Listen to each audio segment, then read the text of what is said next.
When life hands you lemons, you should use them as hockey pucks.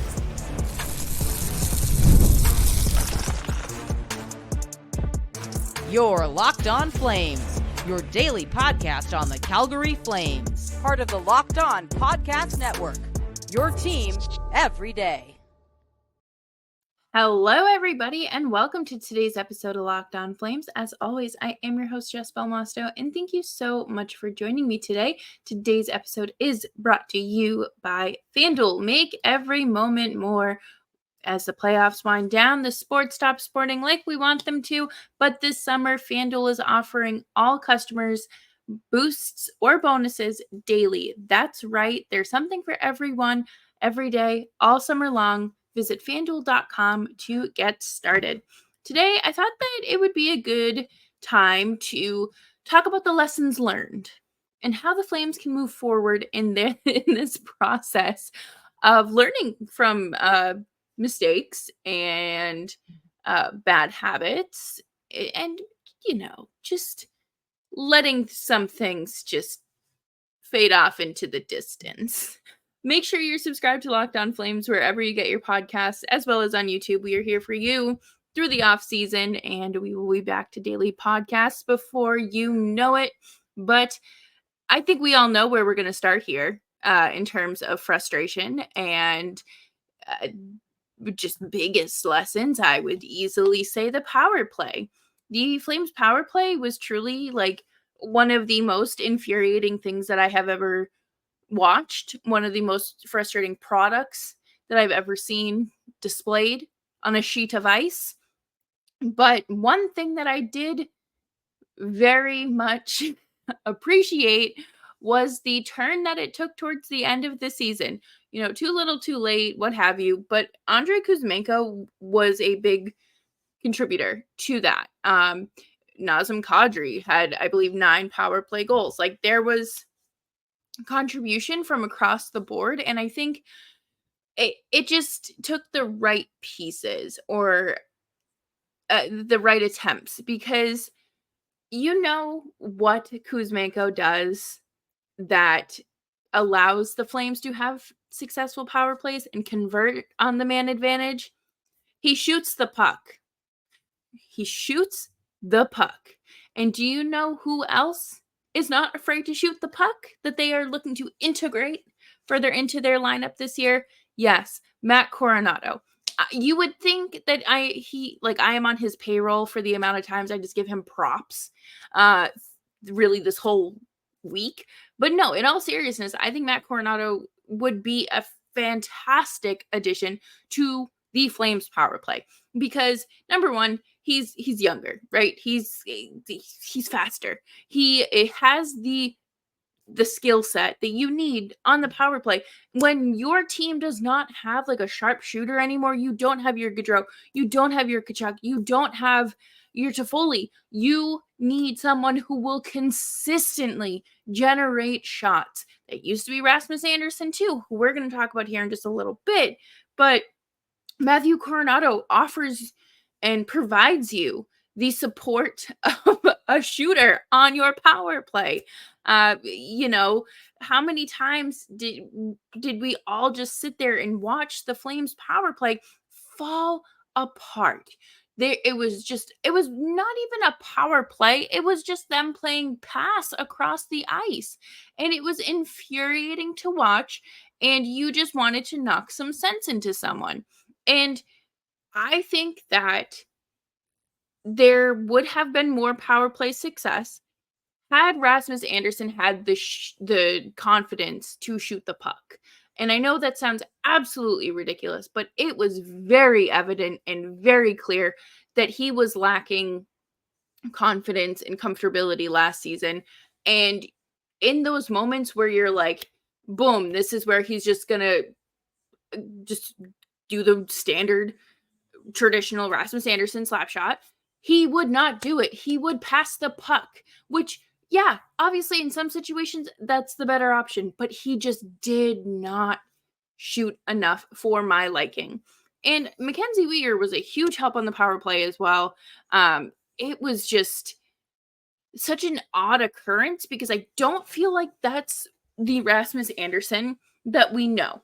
And obviously, this past year, he was coming back from a very significant injury that I'm sure had physical and psychological damage to him. And, there's a lot going on there. And you have to put that into perspective as well.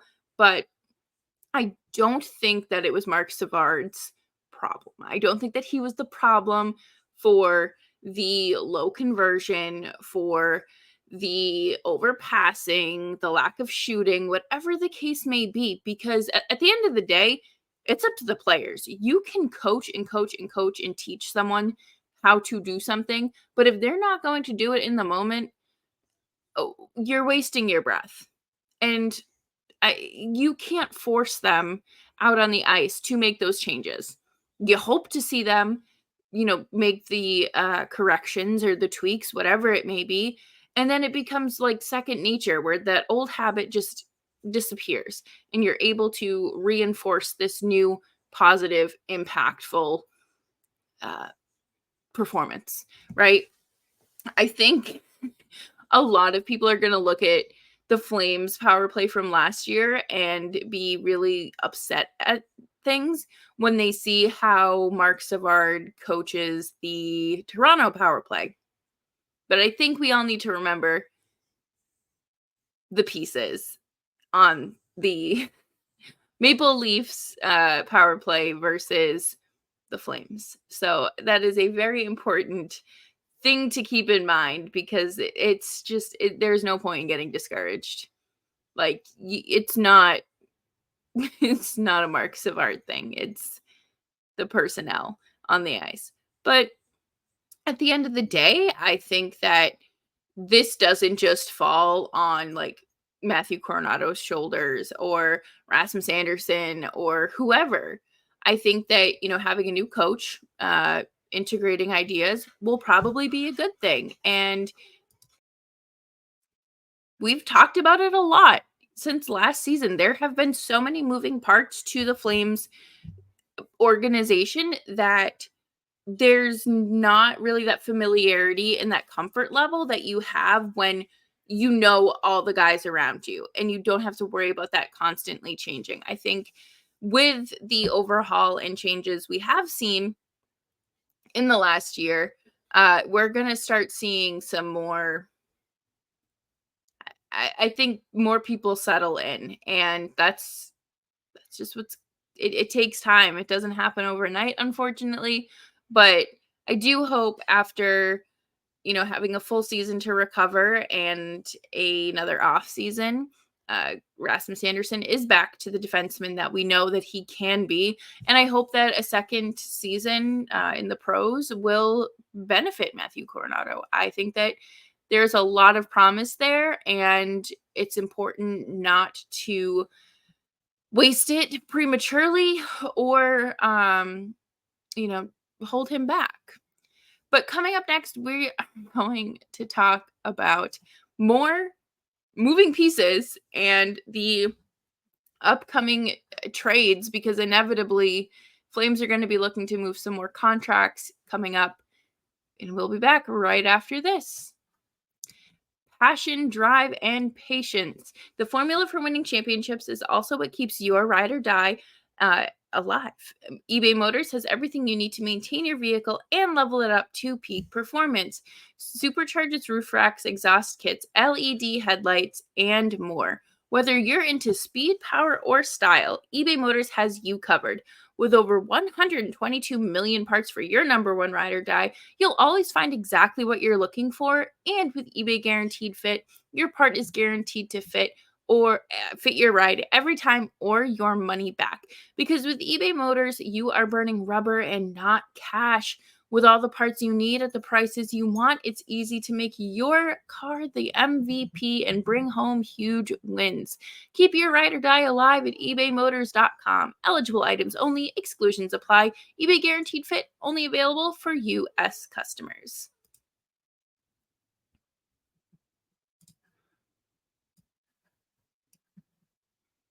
Thanks everyone for hanging out with me today on Locked On Flames. Make sure you're subscribed wherever you get your podcasts, as well as on YouTube.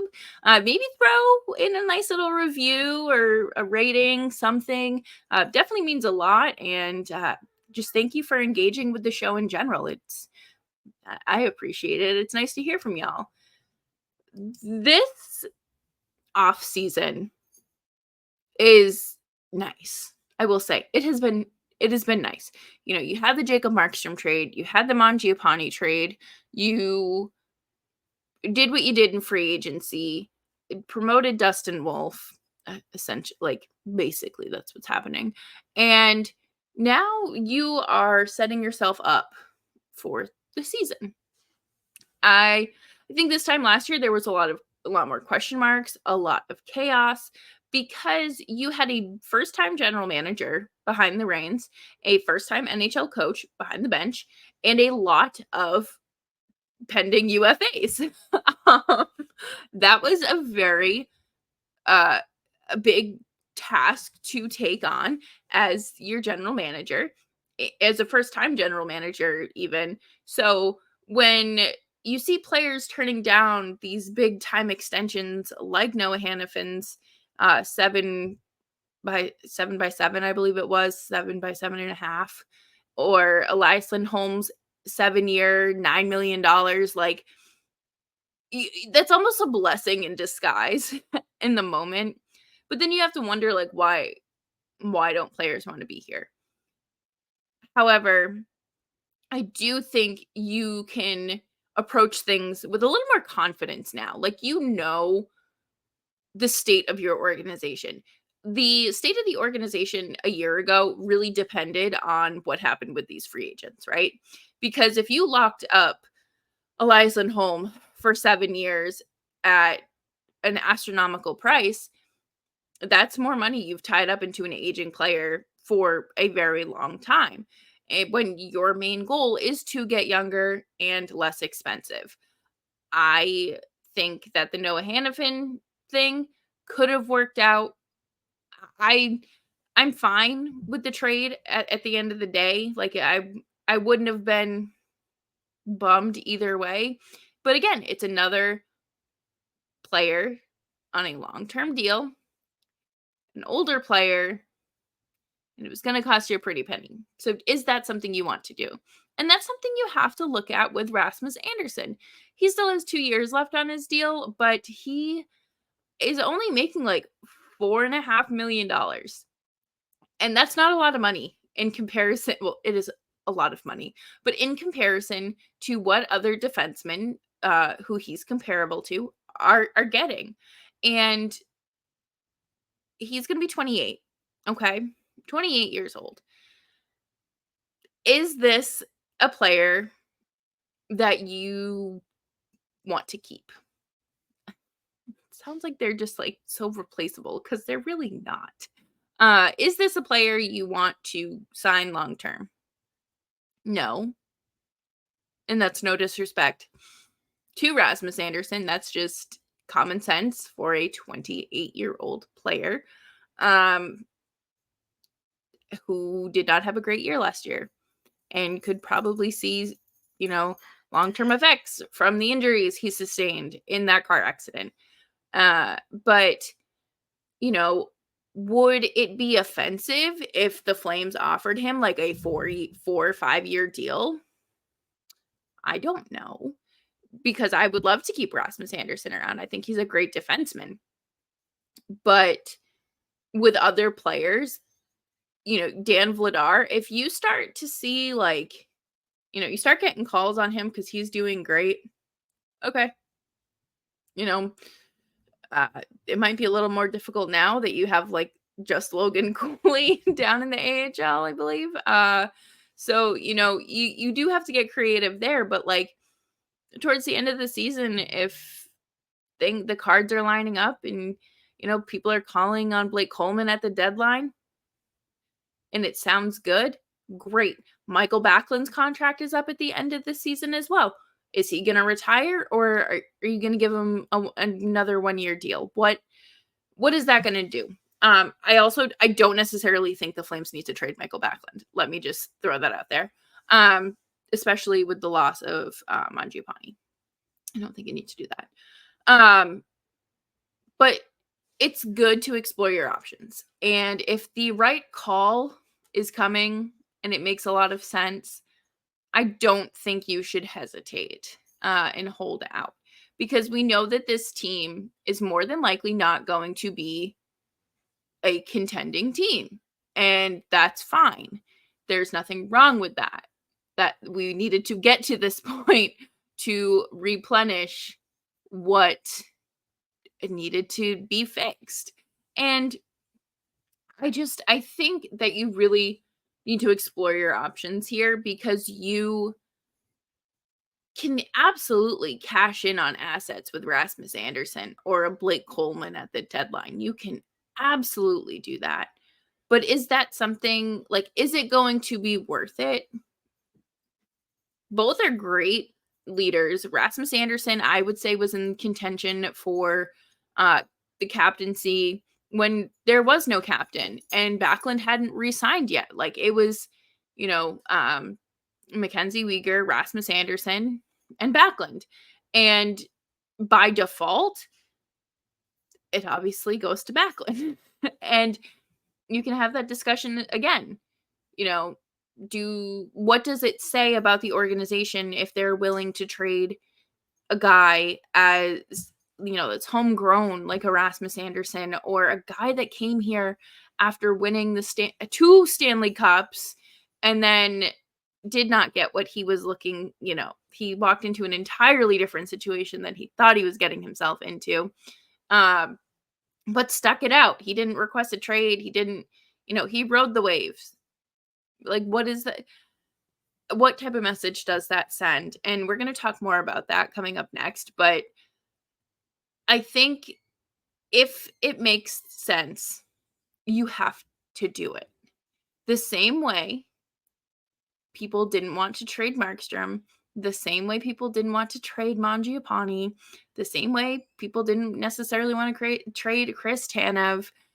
If it makes sense, you need to do it. It's simple as that. I mean, like, when you put it in layman's terms, sure. Executing that, probably not as easy. Otherwise, a lot more of us would be applying for general manager positions or in the running for those. But what do the Flames capitalize on? Do you wait around and continue to, kind of dig this hole? Or do you cash in and run to the bank and, like, clean your hands of it and get those draft picks, get those assets that you need in order to better your team? Coming up next, we are going to talk about morale and just how important, like, that intangible is. Like, this is the intangible that hockey coaches should be eating up. And we will be right back after this. But before we dive into anything, I want to talk to you guys about FanDuel, because this offseason has been so long and the sports are not sporting like I want them to. But FanDuel keeps us going, and it lets me keep the sports going whenever I want. All I have to do is open the app and dream up bets anytime that I am in the mood. And this summer, FanDuel is hooking up all customers with a boost or a bonus daily. That's right. There is something for everyone every day, all summer long.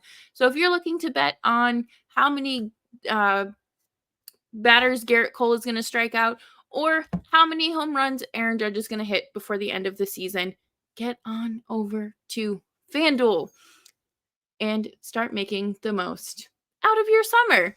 FanDuel, official sports betting partner of Major League Baseball.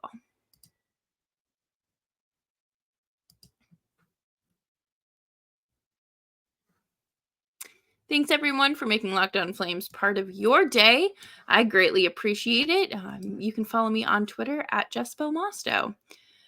I think that there are intangibles that, like, actually matter and that should have a lot of emphasis put on them, right?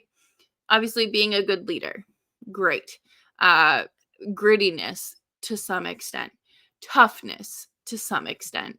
Um, Being an enforcer, really don't see that much in this day and age, but like that was kind of one of those things that used to have a lot of weight put into it. But now let's talk about like what the Flames can continue to inject into this locker room. We have seen year after year after year different veteran leaders kind of take charge of, whether it's hosting events for each other like bridal showers, engagement parties, baby showers, or, taking the rookies under their wing and helping them out. Um, or like last November, Blake Coleman's family back in Texas hosting the Flames for American Thanksgiving because they happen to be in Dallas. And I think that that's great. Like those are things that matter. They are things that you need in order to keep the vibes going. Think about your job, right? How many times have you been in a job where like you have an incompetent coworker or poor management and your coworkers all stink, like everyone is miserable, not great, you want to leave, no one wants to be there. Now if you have great coworkers that make you laugh throughout the day, maybe someone will go do like a Dunkin' Donuts run throughout the week, and they bring things to the office to, kind of make things a little better and a little more rewarding. That's good, right? You want to be there. You want to, okay, like maybe I can stick this out.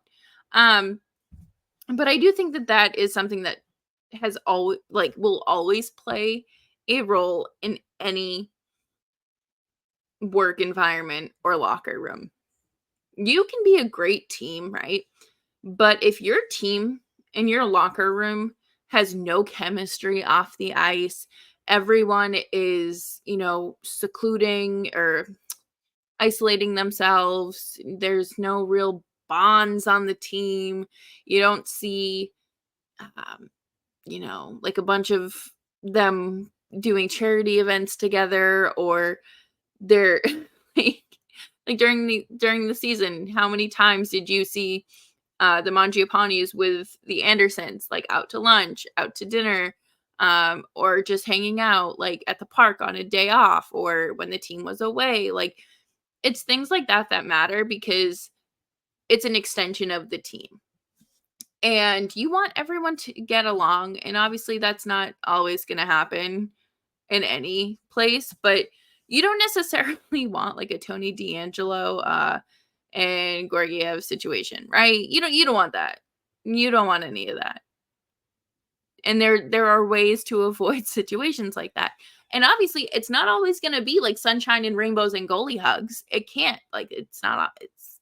It's a spectrum. That it's going to ebb and flow, and I think it's so important for the Flames to foster a positive environment. And they do. They did. They made the change. They got rid of the dark cloud in the room, brought in a coach that is more understanding and like empathetic. I feel like these are basic human aspects. Like Ryan Huska does not bench you and like staple you to the bench if you make a turnover in a game you're already losing 6-2. Jacob Pelletier, I'm so sorry. But there's wiggle room to make mistakes, because guess what? If you're not allowed to make mistakes and you're never able to correct them, you are never going to learn from them.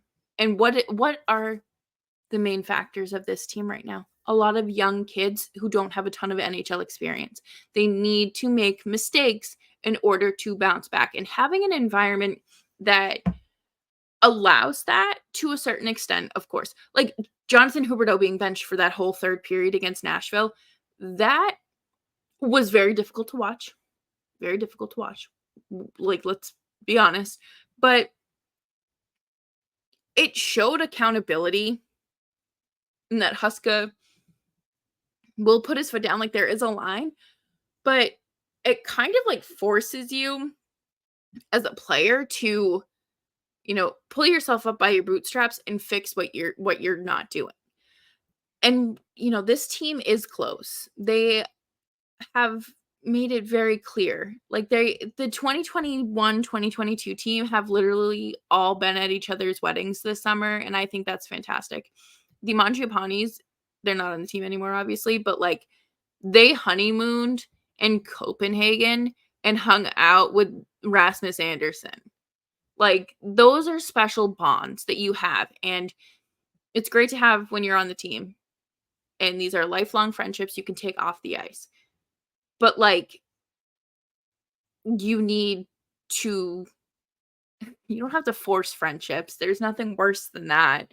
But, keep an open mind. Don't be a negative Nelly. Losses are gonna happen. It's gonna stink. But you know what? Maybe you call someone like Jeff Skinner and say, "How on earth did you stay happy and positive in Buffalo?" And then you figure it out. You know? They have a lot more access to fun things than us everyday people. And they can do more than just have a pizza party. So I'm sure, we've seen the Christmas parties, we've seen the New Year's Eve parties, different birthday parties, bachelorette parties. They are so deeply intertwined with each other that I think it'll be okay.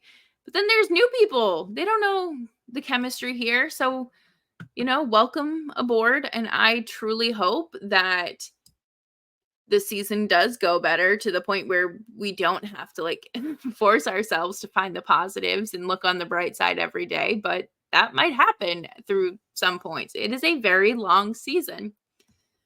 But that will wrap it up for me here on today's episode of Locked On Flames. Thank you all so much for tuning in and making Locked On Flames part of your day, whether you're a longtime listener, a first-time listener, or along for the ride. I appreciate you. You can find the show wherever you get your favorite podcasts, as well as on YouTube.